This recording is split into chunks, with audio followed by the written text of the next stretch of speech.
The touring was even losing money because I remember doing like a show for €250 and gas money was almost the same because I had to drive like a couple of hours back and forth. So, big shout out to R3HAB, always love. I was carrying boxes at DHL at the reload department. That was pretty early on, like when I first was getting a little success. My mother said, no new car, invest. I'm excited when I see Z with Katy Perry, just because that means that dance music is still winning and thriving, you know? Hi, this is Lauren Engel with Sidewalk Talk. Today I'm here with R3HAB. What's up? Finally a beautiful day in Los Angeles. Yes, finally. I remember when we were talking about doing the interview and it was outside, but last week it was super cold. Yeah, it was so raining. Yeah, cold. So I was like, maybe try it next week. Yeah, it was perfect now. So, were you born in Morocco or your parents are from there? Or from Morocco? Yeah, what's the connection? So parents from Morocco, born in Holland. Okay. Yeah, a lot of Moroccan people in Holland.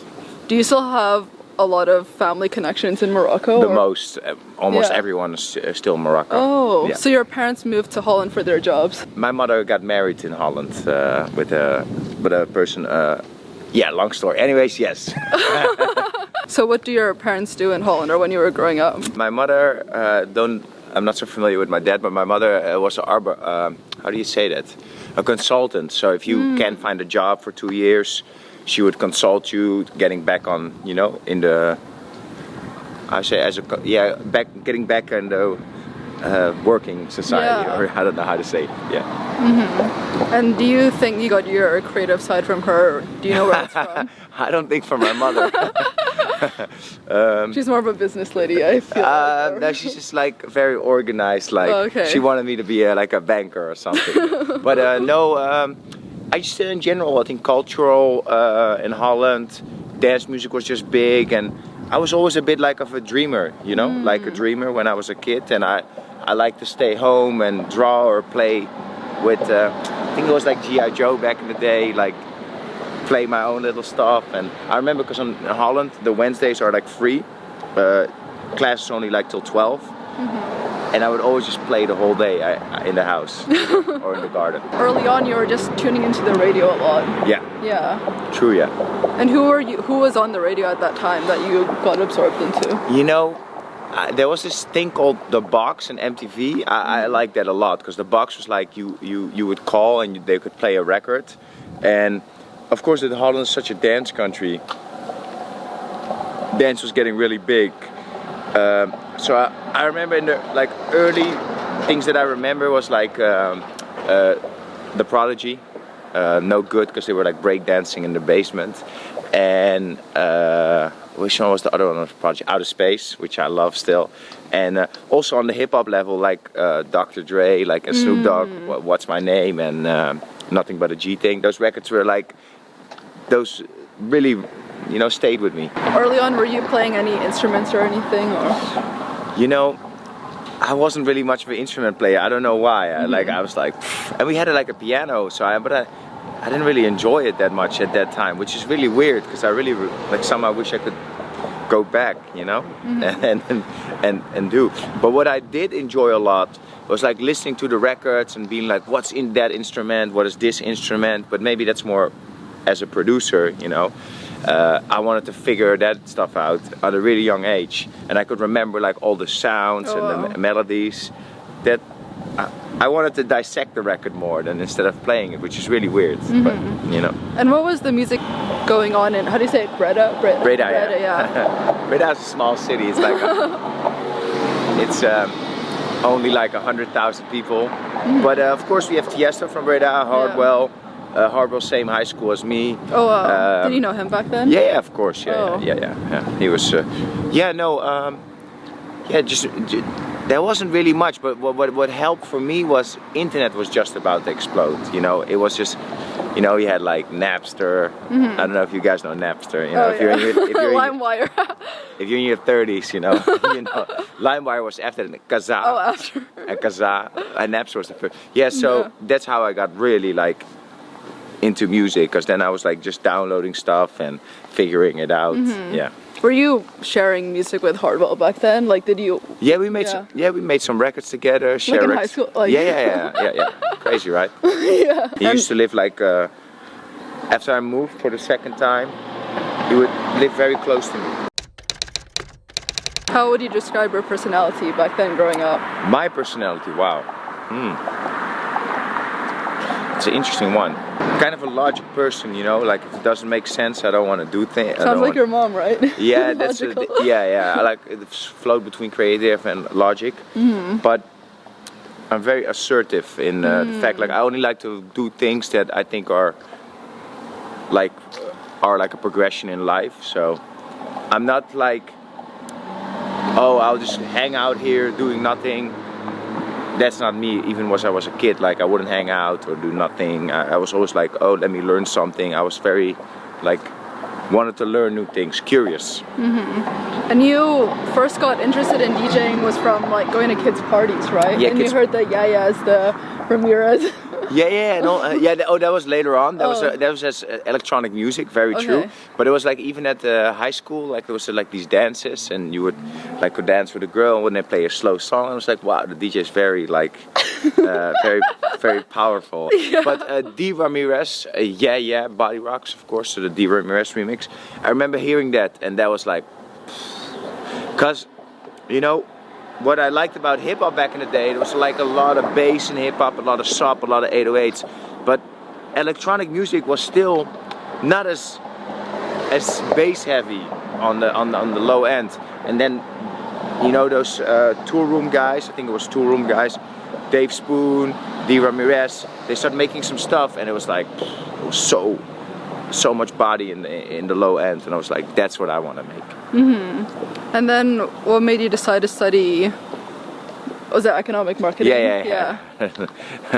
It's you know, I had to study something. It's such a generic decision, you know, like, oh, with this one I can go all the ways. It's maybe beneficial in music, it's beneficial for this. So it was a bit of a generic one, you know. Did you like business? No, for sure. Yeah. I like the concept of mathematics and business. If there's one solution, I like it, you know. Also, you were strong in those subjects. I was very strong in those subjects. I was strong in math. What I like is, you know, in some professions there's a lot of answers, right? But in mathematics and accounting and stuff, there's only one answer. Yeah. And that's the correct one. So I like that about it. That's what I very much enjoyed. Did you think that if it wasn't for music, you would be in a business? Yeah, I would be in something like numbers. Yeah. I still enjoy numbers, statistics. She had this this program, I think called SPSS, and it was like a statistics program, you know? I was very good at it. You were good at that. I loved it. Oh, it was hard. Where was your music interest at by the point when you were going to college, uni? I thought I had good taste, and I was like, taste goes a long way, you know? Like, if you have good taste, it can be interesting, you know? You can do something with it, and I thought I had good taste. Technique wasn't that great, but I believed in my taste, and I was like, if I just get better, then maybe something will happen, and you know, it happened. Did you finish college? Yeah, I finished it, yeah. And were you putting out music before that, or what was the timeline like with your music when you were? No, it was like releasing it during college, the university. I don't know what, in Holland the system is a bit different. So for my bachelor, I was like releasing it. So towards the end, when I was having a little success and I had to finish my degree, I was like, yeah. What did your mom think of you doing music early on? You know, in the beginning she didn't think much of it, but I think I was kind of lucky that I always would deliver, you know, like my grades would be decent.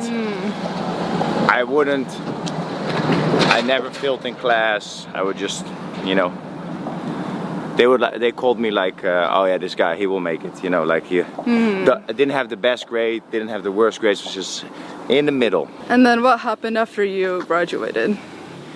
Well, when I had the degree, I started like really tour. What that would be? Let me think. Yeah, that would be. I started like touring already, and then a little bit later, I went international, got signed to Afrojack. label. So this was before your song out in 2007? Yeah. I think that was like 2009 or 2010. Like the Brutata, the bottle song. That must be 2010 or something. And yeah, that helped. How did you meet people early on in the industry? We just knew each other. We knew each other. It was a small world, you know. And I made a couple of records that DJs were playing in Holland. And yeah, it was just a small world. Was it through the radio that more people listened to, or how was it back in the day? No, it was more like we had this like thing called Hives, and I think Facebook was just starting to get big, but we had like things and people just knew, you know. Well, so you really just early on just made money off music. You didn't even need another job or anything to do with your No, because the records didn't really make money, because it was like bootlegs, remixes. It was no. But from touring, or not even? Not even that, because the touring was even losing money. Because I remember doing like a show for €250 and gas money was almost the same, because I had to drive like a couple of hours back and forth. So. No, but what happened was it was enough for me to sort of, because I had another job also while going to school. Oh, what was it? I was carrying boxes at DHL at the reload department. So you have to make sure that all the boxes, or like, let's say they give you 200 boxes, that they all fit in the container. Yeah. It's like a little puzzle. I used to do that. But yeah, no, that paid my way to getting more equipment for production. Because I was just in the switch of it going fully software, but those plugins were expensive in the beginning. How were you teaching yourself early on? Were there tutorials online? It was just forums, or not even yet? Forums and no tutorials. It was very different times. Because if you figured something out that people didn't know, you could survive off that for a trick for a long time. Now, so many tutorials. Were you in the Laid Back Luke's forum? Also, yeah. Yeah. He had like a forum, and people would say, oh, when you take that sound, that preset, and you change it, this and that, you know. Crazy. Yeah. And then how did you meet R3HAB? We were signed to the same agency, and I just knew him from before, like in 2007 already. He was also a young cat, you know, we're all from the same era. What made you decide to sign with him? I mean, he was killing it, and he was an inspiration. Like, it was like insane how good of records he was releasing. It was insane. And then how did you get from that to more of the international? He actually made me international. He took me on tour in the US. It was, you know, a big shout out to R3HAB. I know we don't talk much anymore, but a big shout out, you know, always love. And then how did you meet Kashmir? I knew him because I did like a, I just knew him because I did like a remix for Dev. And he was producing Dev, and he made like a G6.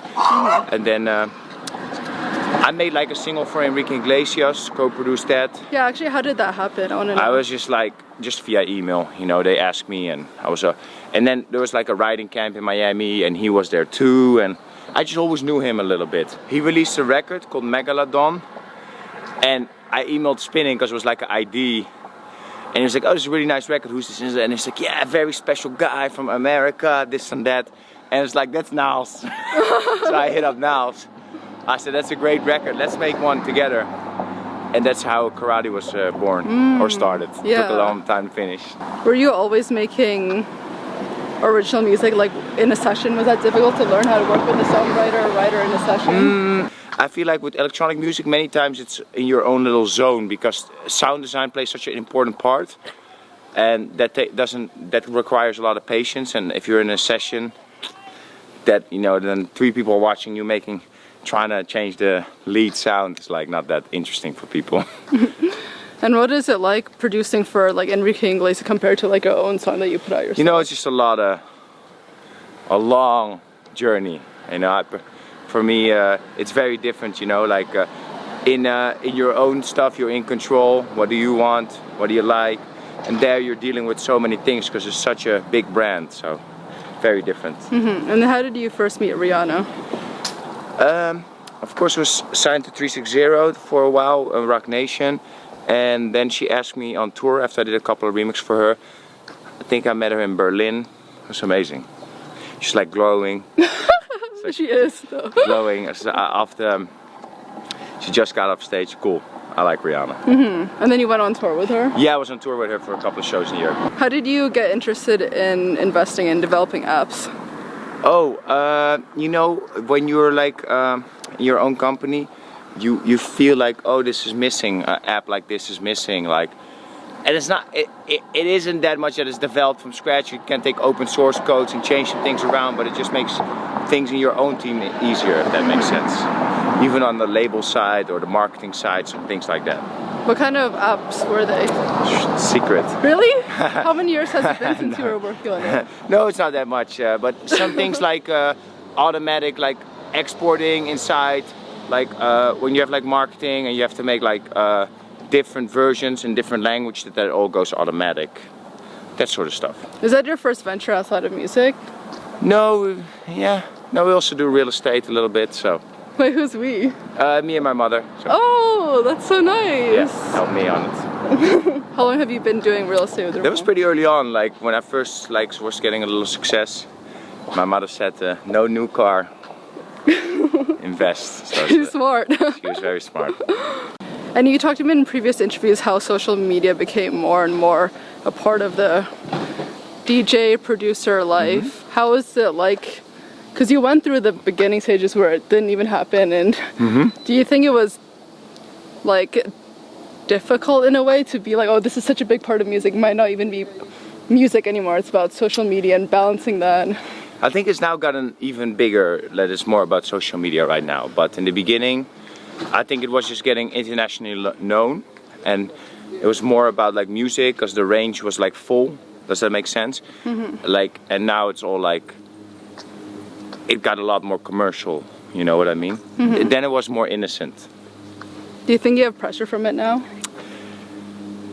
You know, I should, right? Well, that's good that you don't, I mean. No, you know, it is what it is, you know, it is what it is. You know, it's like, if you, like you have obviously like people following you, music fans, and you have like fans all around the world, and if you post something that is relating to the US tour, of course people from Asia are not really gonna like that post. So I don't try to look at the numbers, I just try to think like, as long as I'm releasing good content and good music, we'll be fine, you know. What excites you to start a radio show? I think it's just good every week. It's also good for me, first of all, because every week I have to go to all the records and find the best records. So it keeps me very fresh and updated on the music. And also for the fans, you know, I hear that all the time on my Twitter or in real life. Like I use it for my gym session or whatever, and that's like nice. Cyberpunk started that 2.5 years ago, I think. So. And how, do you balance that with the radio, like a lot of crossovers between the two with the new music? Yeah, I try to, I try to. Figuring out, doing some more releases of like other acts on the label. Because I didn't do that much in the beginning, just because, you know, it's a big commitment to, you know, when someone else works on a record and you have to release it, you know, you better release it good, so I don't want to disappoint people. And you really want to work with Coldplay, right? I would love to work with Coldplay. What about them? I think they fit an electronic music vibe very well, you know? I think they, because it's so airy and dreamy, that fits a nice festival vibe in my opinion. And what was your inspirations behind the wave? Ah, that's a good one. Good question. Just in general, you know, I try to make music that I like, and that I like and release it, and then don't think too much of it and have fun with it. But for me, the wave, what I wanted to do, I wanted to be a pretty diverse album. Like, I think the lead record of the album, The Wave, is very relaxed and chill, makes you want to chill on the beach. While, for example, Lullaby on the album is very like festival, dreamy, big feeling. And then you have some other records on the album, like Radio Silence, which is more like organic with the guitar. So I try to change it up the whole time. And how do you compare that with the inspirations for Trouble? Trouble was my first album, you know, so I'm still learning, but I love Trouble, like also now, you know, like I love still the record Trouble on the album. It's just different. I can't explain it. You know, I try to go from here. It's not that much when I tend to think a lot and overthink it, then it gets really bad. But when I'm just having fun with it, it works much better. How would you say the music you've made has changed compared to the early songs? Oh, the mixing has got a lot better. And the sound design. No, but...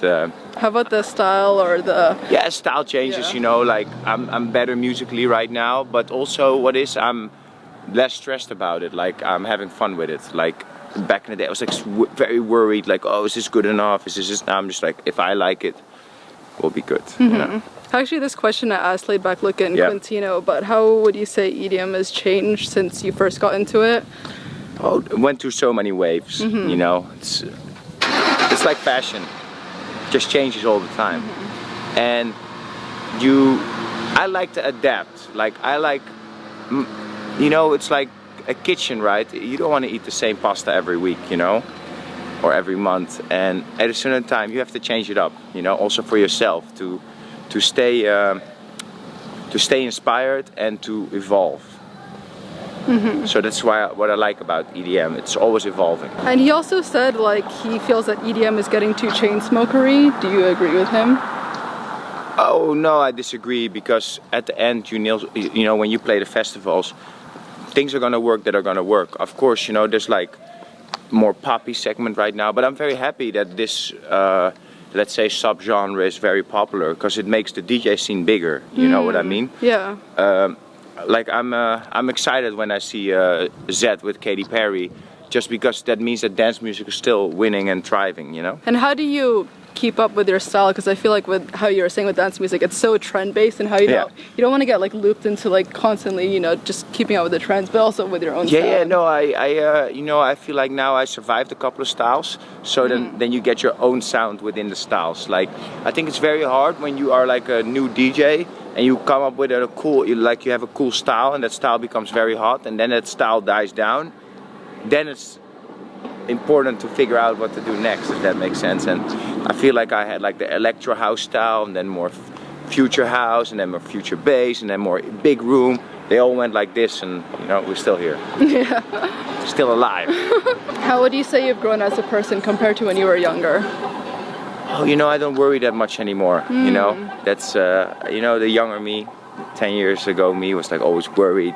Oh, you know, oh wow, this uplifter is not good, and maybe the clap needs to be better. And I'm like, okay, just relax, it's gonna be fine. What would you say have been your biggest challenges so far in your life? In life? Oh wow. Yeah.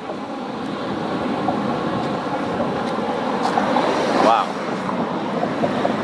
You know, I think the start was, you know, as a teenager, like getting started with music, and you know, I had to work like the job was very tough job, but I also had to go to school in the meanwhile, and I had to learn. That was like a tough upbringing, you know, like was like, you know, but that's good, because that you know, made me like a strong mindset. What does love mean to you? Love means, wow, that's a good question. Well, love in general means just yourself, because I feel like love comes from within.